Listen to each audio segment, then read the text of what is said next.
தமிழ்நாடு அறிவியல் தொழில்நுட்ப மாநில மன்றத்தின் சார்பில் சிறு குறு மற்றும் நடுத்தர நிறுவனங்களுக்கான அறிவுசார் சொத்துரிமை தாக்கல் மற்றும் அதற்கான செலவினங்கள் திருப்பி செலுத்தும் திட்டம் சென்னை தொழில்நுட்ப கல்வி இயக்குநரக வளாகத்தில் நடைபெற்றது.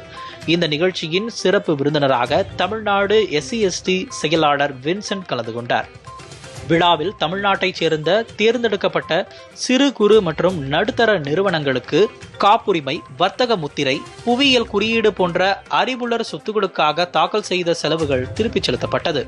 இதில் தமிழ்நாடு மாநில வேளாண்மை வாரியம் புவிசார் குறியீடுகளை பெற்றன. தமிழ்நாடு வேளாண் பல்கலைக்கழகம் 1.92 லட்சம் ரூபாய் மதிப்பிலான புவிசார் குறியீடுகளை பெற்றது. இந்த விழாவில் தமிழ்நாடு மாநில வேளாண் விற்பனை வாரிய உதவி செயலாளர் பூவராகம் மற்றும் தமிழ்நாடு SC/ST அறிவியல் அதிகாரி ராமசாமி உள்ளிட்டோர் பங்கேற்றனர்.